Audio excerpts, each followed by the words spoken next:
right, everyone, welcome back to the second episode of the Quakesaholics. We didn't give a great definition last time for that. Think about it as the fanatic that plans their life around the earthquakes. And I think the best example for that is Lou living in San Diego for school and still making the drive up for the home games. He had finals this week and he still drove, 8, 9 hours last Friday to catch the LAFC About game.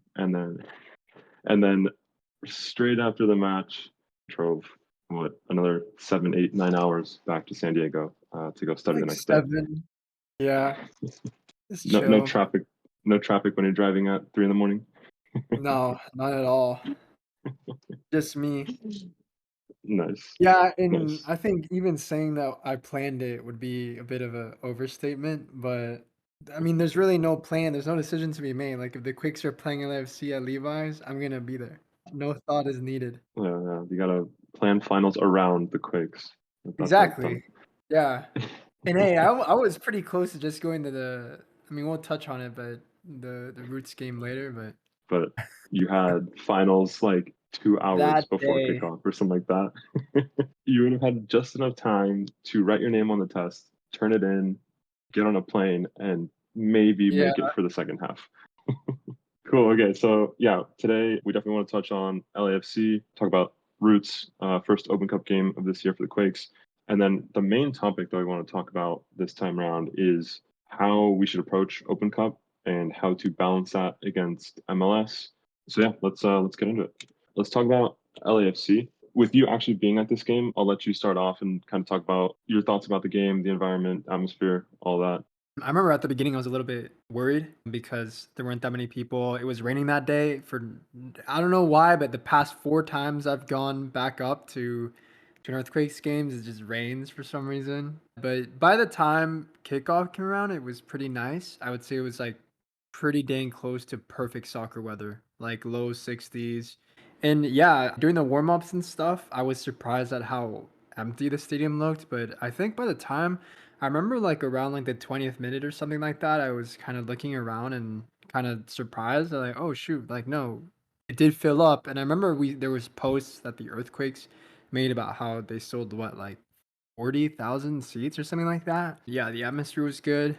And then yeah, in terms of the game, I remember during our last episode, one thing that I talked about was how the Earthquakes typically the way they play is very chaotic, and Lucci likes to emphasize those things that I mentioned in the previous episode.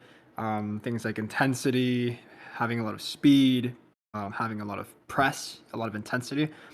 But I thought that the beginning of this game, unlike the beginning of other games throughout the season, it felt like the Earthquakes did take their. They didn't go in full throttle like they did. Not just like let LAFC have the ball or anything, but they were a bit more thoughtful, I thought, when they did things. So they didn't just like jump out and like just start like going crazy. Like it felt a bit more kind of like I would say that the first half was more like nail biting than it was like very intense, anxious. Do you know what I mean? Like it just felt a bit slower. And I thought that that was good. And I thought that that worked in the Earthquakes' favor. It felt like they had more control than I would have expected, considering their form going into this game against an LAFC. They played well. I think the set piece goal by Espinoza helped.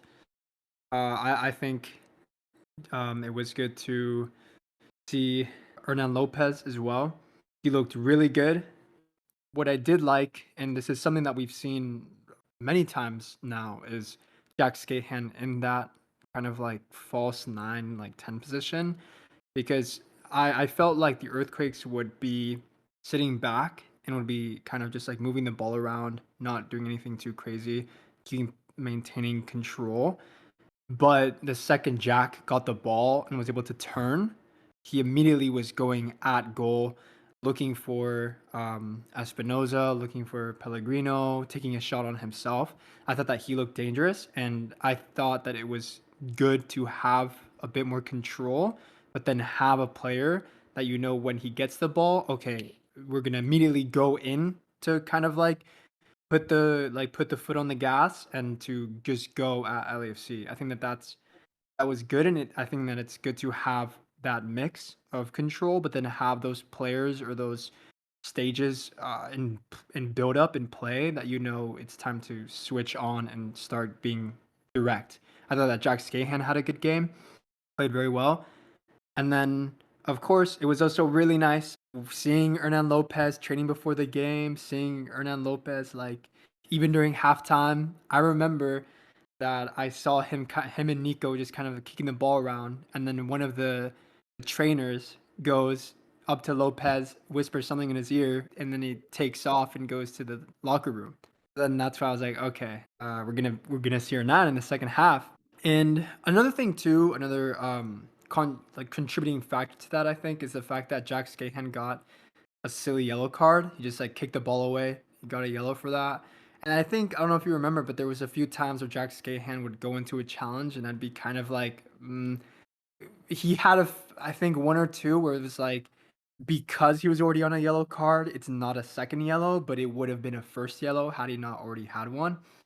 So I think Lucci recognized that, and I think it was always his plan to play Hernan at some point, but I don't know if it was his plan to play him at the beginning of the first half, but he looked really good for sure. Immediately, I remember like the first time he got the ball, turns, beats Murillo, I think it was, and wins a free kick.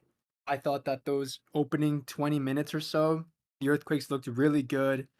Him and Yule were playing really well. Abobasi was coming back and playing well. Last season, I think one of the biggest problems the Earthquakes had was trying to get something out of that left side. And thank God we have Christian Espinosa to just put the team on his back. But if he Yeah. doesn't, it'd be nice if he could breathe every once in a while. Mhm. And like knock on wood, thankfully, he seems to always be fit, can always play a full 90, but obviously you want to have more variety, of course. And I think that Hernan being left-footed, there was a few times during that LAFC game where he'd get the ball and he would kind of open up and look on that left side. And there's a few times where Pellegrino would go into the box and then Victor Costa would go make a run down and he would feed Victor Costa. Victor Costa had a few shots from outside the box. Um, but I think that was something that was promising. I think that having Hernan in the 10 position and him being left-footed and kind of noticing that he likes to receive the ball and cut and look for that run, sort of like how you see Messi do with Jordi Alba, where he's always kind of opening up, waiting for a run on that left side. I thought Hernan did that as well a few times, and I thought that that could be something that's promising and hopefully something that we can look forward to more as the season goes on. And Yeah. yeah, and go back to Espinosa, what a game by him. I mean, like Pellegrino said in the post game, he has one of the best right foots in the league. And me and you had perfect view of his pass to Pellegrino, where you saw two LAFC players Beautiful. doing everything they could, stretching as far as they could, and couldn't get a touch on it. Pellegrino rounds Hugo Lloris and just finishes it off. Beautiful play. Yeah. Yeah. I kind of just let you talk here because I basically agree with everything you've said.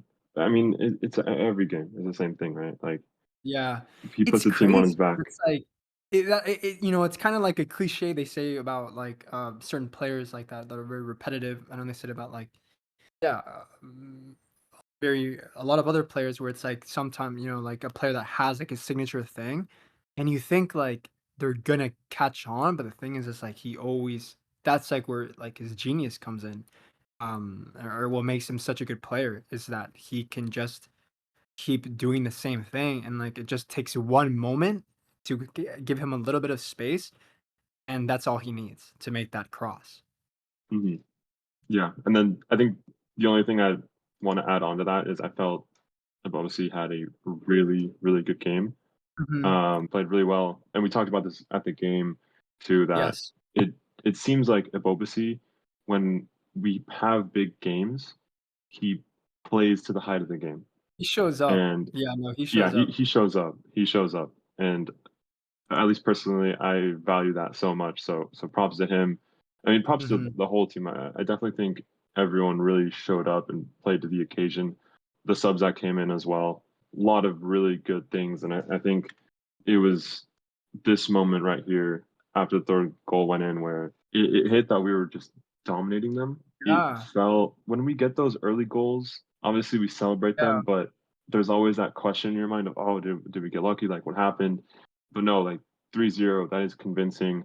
Of course, like after the first LAFC goal, those last 20 minutes definitely felt a little bit shaky. You for can sure. see this momentum chart after that goal. It was basically all LA. And granted, at that point we were subbing in more defensive players, so it's kind of to be expected that they're going to be on the ball more. Yeah, and to touch on a few things that you mentioned, one to keep giving Bobasi the praises that I think that he deserves. I think that to kind of go back to what I was saying about opening up that left side, I think we did see Jibo a few times. He would come deep, but he would beat a few players and look for that left side. And it's good to have a striker that has the ability to do that. However, you want the striker to be in the box when you need him to be in the box. It's nice to have a striker that can just kind of push the center backs, give them something to think about to maybe open up the midfield a little bit more. Because when he comes into the middle, he might drag more players and just congest the midfield. So I think that it's good to have Hernan Lopez who has the left foot and who can also start distributing the ball to that left side and let Jibo just stay up top and not feel like he might need to come back down as much. Another thing too is about Victor Costa. I kind of to go back to that first goal. I do think that I think I remember seeing in the Foot Mob ratings after the game that he won the most. He had the most tackles in the game, which is good. And I think, but I think me and you and a few other fans around us too actually were getting pretty frustrated with his passing out of the back, and I think that it was in his possession when he tries to do, we're 3-0 up, and he tries to do that, kind of anticipating the press from the attacker and just kind of like chip it over their foot, and it just doesn't he doesn't pull it off. I think it's Kai Kamara, like you mentioned, that gets the ball, and then immediately Oliveira goes and scores.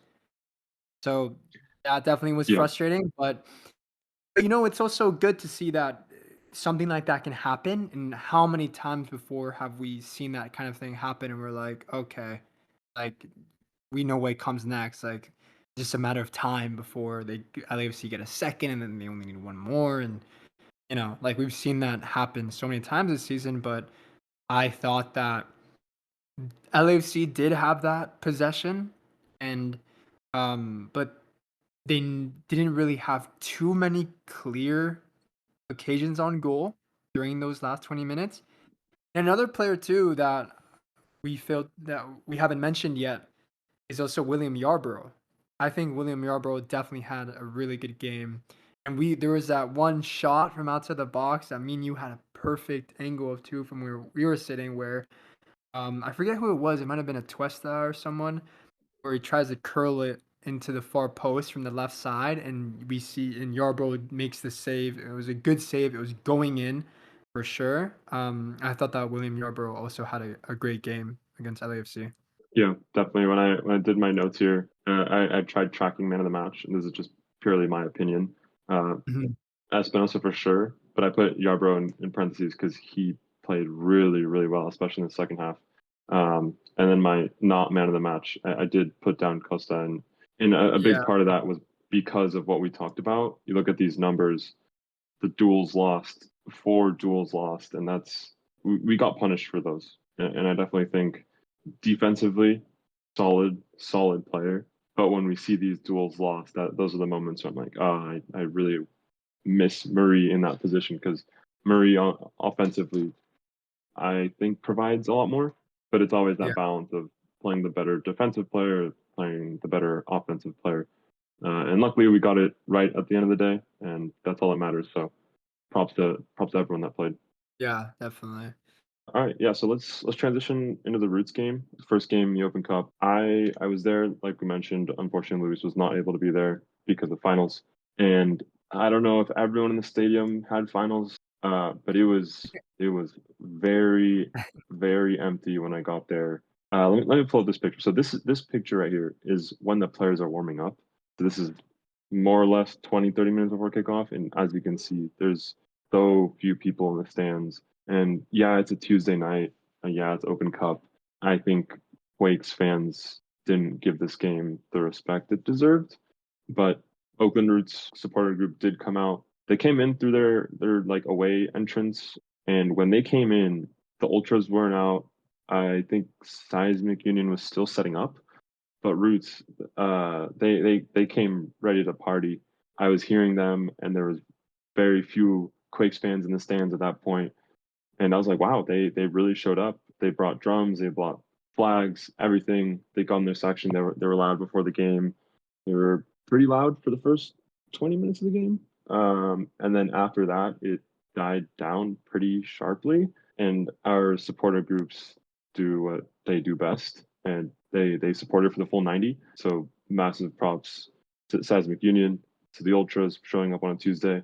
Shortly into the game, this was taken in the 13th minute. You could see lots of sell flags. You could see lots of people wearing green shirts that said sell. A lot of the FJF chants multiple times throughout the game made me feel like maybe this was more of like a let's go to the game to make a political statement. Definitely some Oakland to John Fisher beef on display in this game. In terms of the game itself, I don't want to go as deep into all the player performances that we did for LAFC. I think a lot of these players are more, rotation players still developing. I don't want to be critical if they're still developing. Congrats to Emmy on the clean sheet. It was great to see Hernan play at the start of the game. I don't know if you caught it on TV, but Hernan actually got kicked pretty early into the game. And from that kick onwards, I definitely felt like he was playing more cautiously. At least personally, I was very surprised that he made it into the lineup. The risk of injury and the trade-off for playing in this kind of a game, it's always a tough balancing act. I liked what I saw from the players that did play. Really good to see Marie playing as well. Did you have any thoughts on the game? Yeah, just I was able to go back and see the first half. I wasn't able finals again. I wasn't able to see the first half very well, but I did see your nan, and I thought he didn't really get too much space. I think there was one chance where he fed Jack's hand the ball, and it led to a good chance. But overall, I think that Sonny Buddha, of course, he had a really good game. The goal was amazing, but just his game overall, I thought he had a really good game.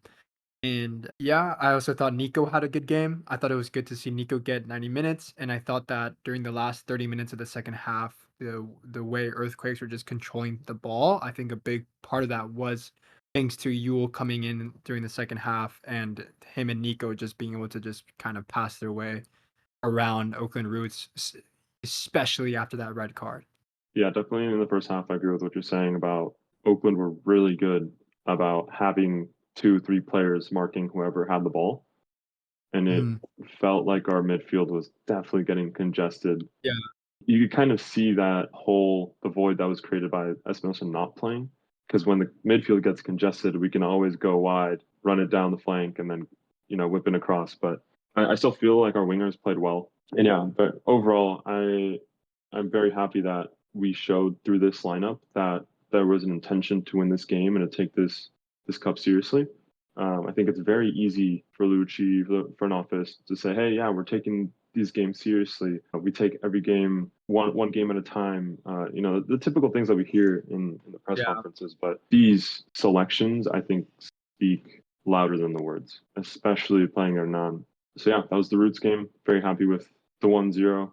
Would have loved to score more goals on them because of the rivalry, but at the end of the day, winning and advancing is the only thing that matters, and the boys got it done. All right, so having discussed the LAFC game, having discussed the Roots game, I think it's time we get to the topic of the week. Which should the Quakes prioritize higher, MLS playoffs or a US Open Cup deep run? What would we be happy with, and what trade-offs would we be willing to make? So these are all the results of the round of 32. This year, not every MLS team played. There was only 8 teams that played. 2 of them lost, and now there's only 6. I want to take a quick look at how those teams kind of approached the Open Cup, just to kind of set the tone of how other MLS teams are approaching this tournament. Okay, so first up is Atlanta, convincing 3-0 win. But if you actually look at their lineups, and the way I did this was I looked at all the lineups and I compared on FBref how many starts a given player had, and then based off of that, I can kind of tell like, okay, is this someone that regularly plays or not? Atlanta started a mostly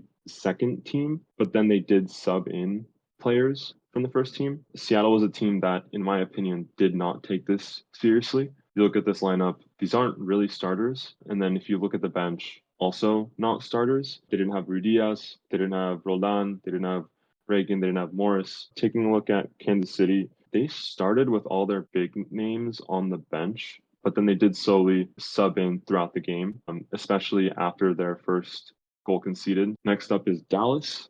Dallas actually did take it more seriously than the other teams we mentioned. Ferreira played, Musa played. They had players on the bench that they brought in as needed in the game. LAFC took this game the most seriously. You can see this lineup. They have Buanga, they have Tillman, Atuesta. They were serious about this tournament.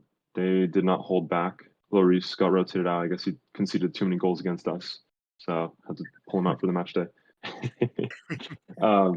And I'll come back to this, but keep in mind that LAFC, they're taking it seriously. Like I said previously, I do think the Earthquakes were in the top half of teams in terms of taking it seriously, showing up to the competition the way it deserves. And so that kind of leaves this question now going up against Sacramento of how many starting caliber players should be playing these games, how many of the youngsters should be playing, should we be rotating in MLS games? Okay, so having seen those lineups, what are your thoughts?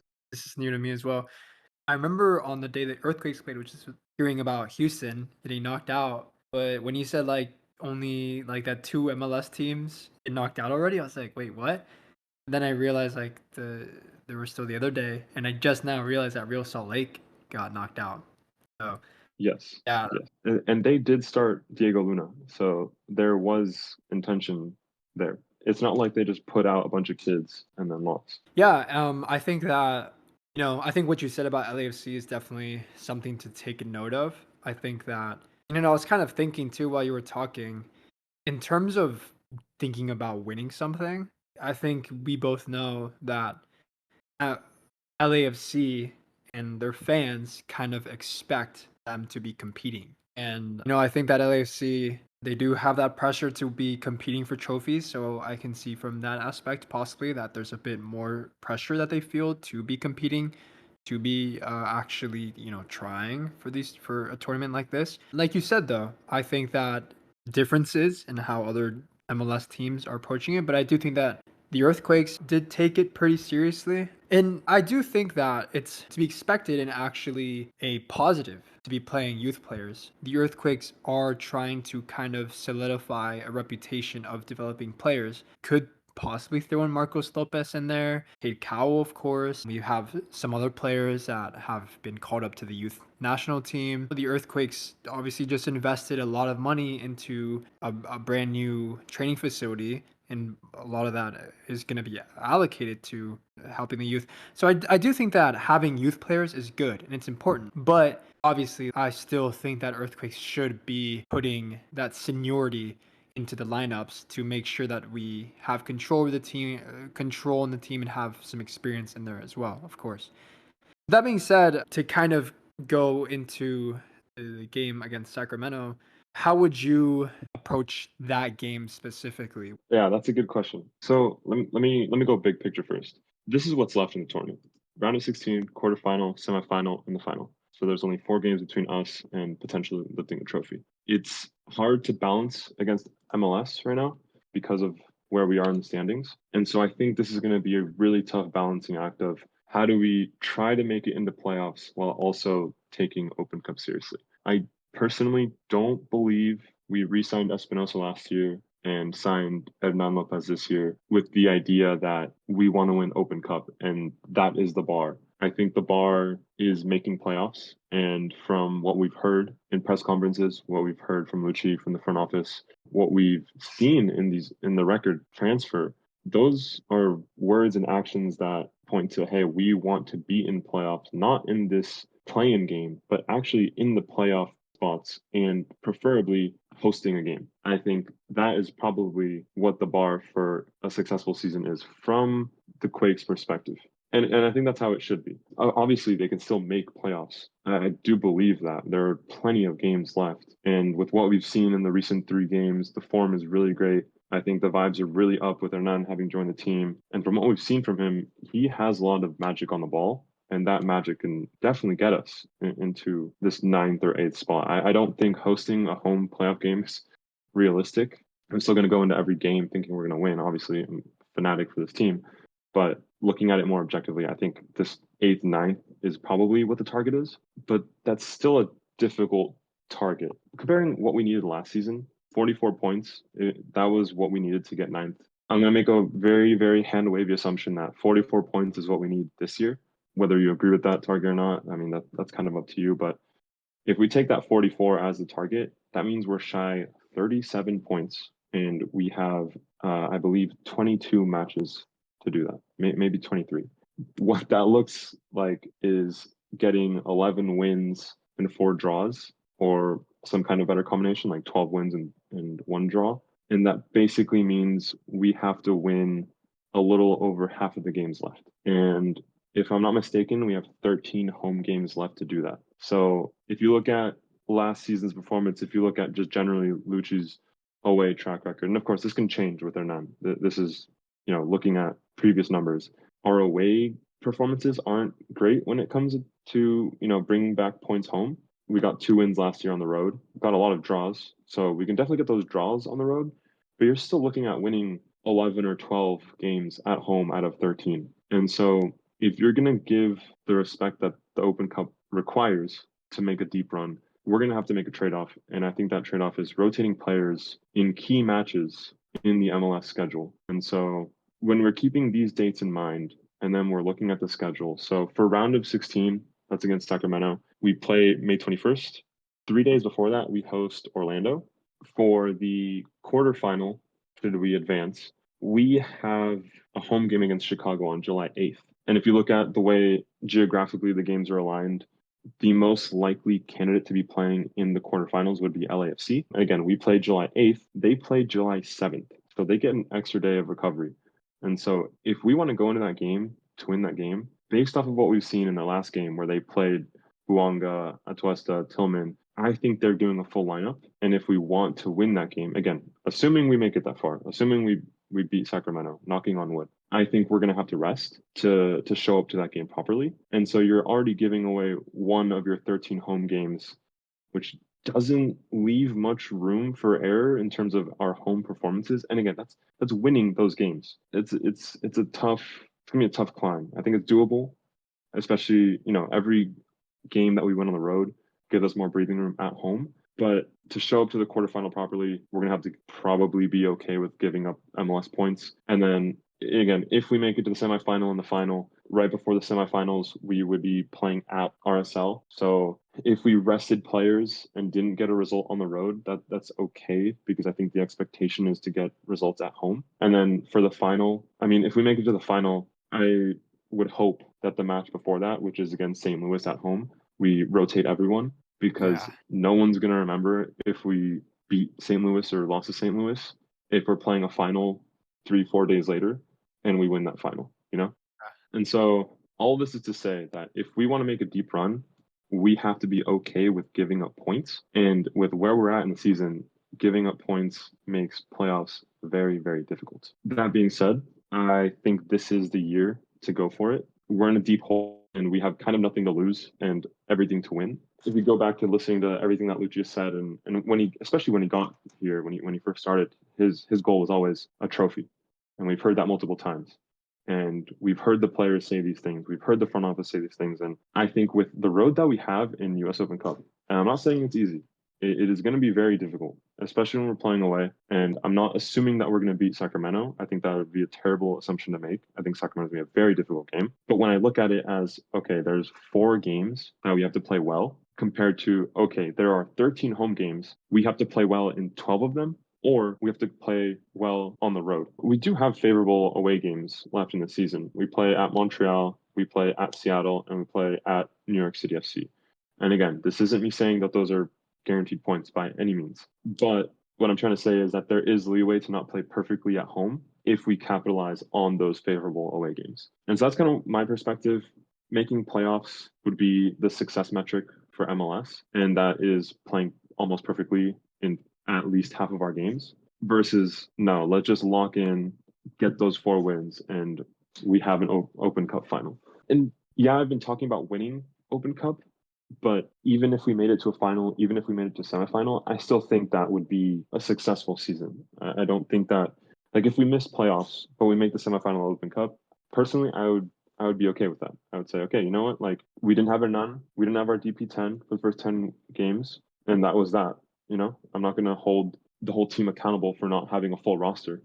That's not their fault. And especially if they play well and they come up short of that playoff line, I would be content with thinking, okay, let's build on that for next season. We have Hernan for multiple years. We have Espinosa for multiple years, and let's see how we can improve it. And I'd be very optimistic for the next season. Yeah, I Which, agree.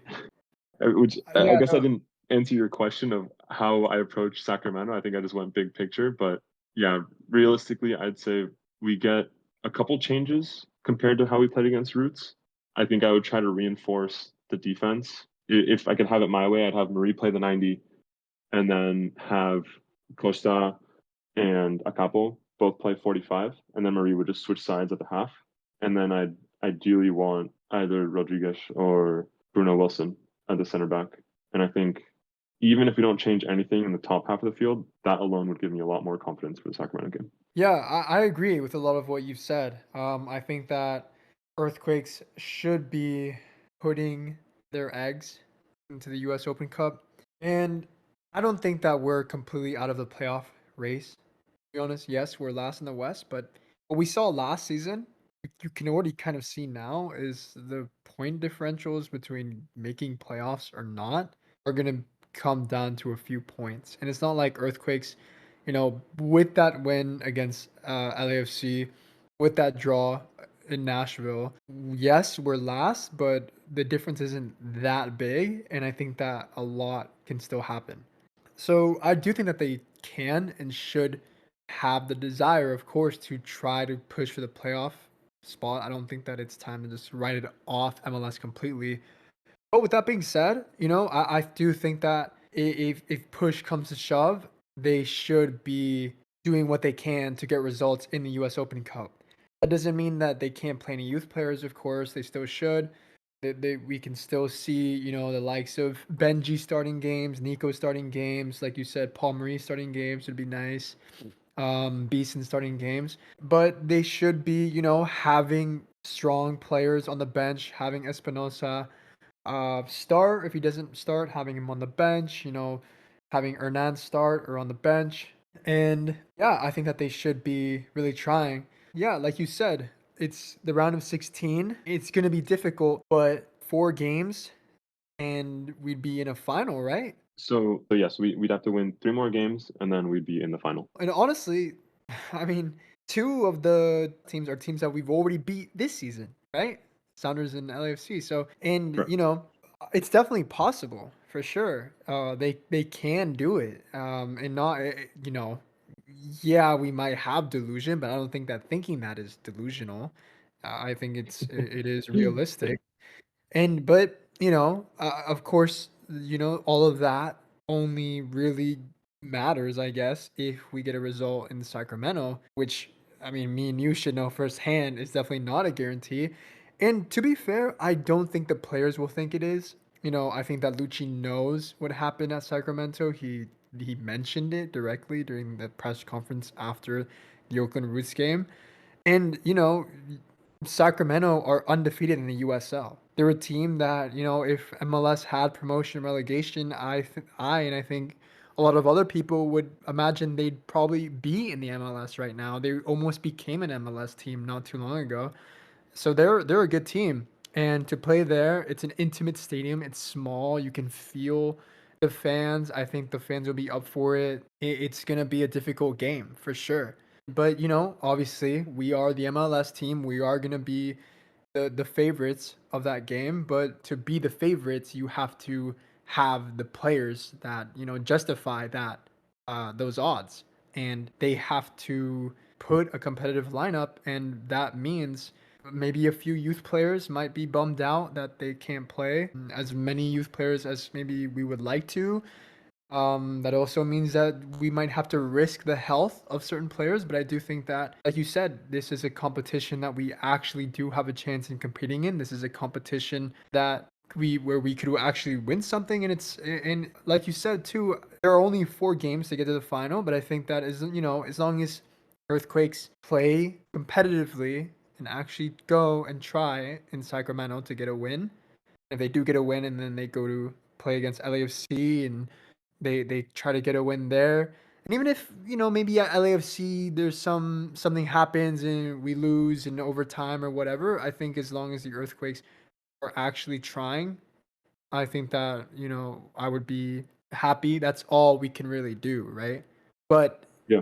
if we do go to sack and our players are nothing like a starting MLS lineup and we lose in the sack, then I think that me, you, and the majority of Quakes fans are gonna feel disappointed and frustrated, and they'd be justified in feeling that way. Yeah, I definitely agree with that in terms of like how we approach this game sets the tone of okay, how are fans feeling if we do lose? I think if we go for it and lose, I'd be okay with that. But if we don't go for it and lose and just repeat what happened last time we played Sacramento, I think that would feel terrible. And yes, we've been talking about the final, but it's still a very long road to the final. Yeah, like We've four only been games from talking about yeah, yeah, we've only been talking about the final in terms of what is the end goal and is that worth jeopardizing MLS? And I think it is.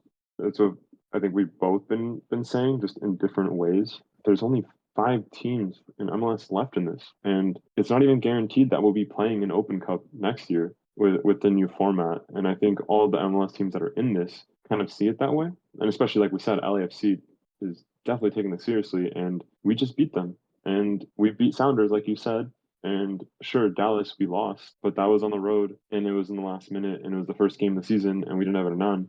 And so I'm looking at these opponents that are left and I'm thinking, and I don't mean to, well, like downplay or disregard the USL yeah, teams. This isn't, not trying to slander them or anything like that. But on paper, MLS teams are the favorites. And that means that on paper, we should be in the top 5 of most favorites. right.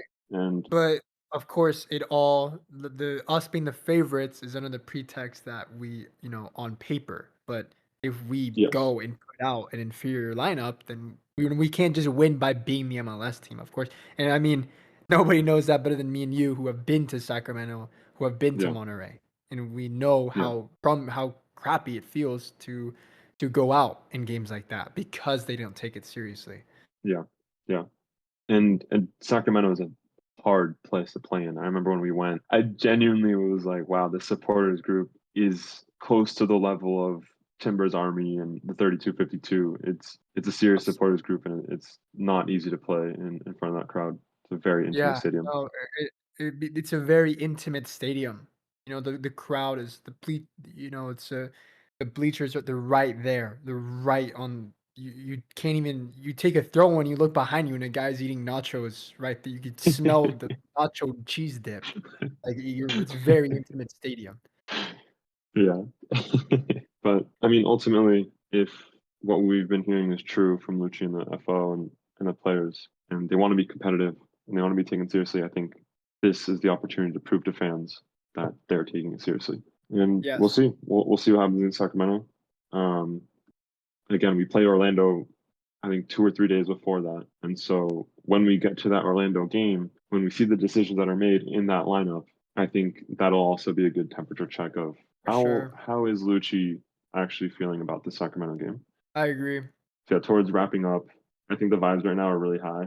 I think there's definitely a lot of euphoria with the draw against Nashville, the result against LAFC, and Roots advancing an Open Cup. But there's still lots of games ahead of us. Even before the Sacramento Republic game, we'll be on the road against Colorado, then against Portland midweek. But then we'll be back home against Orlando.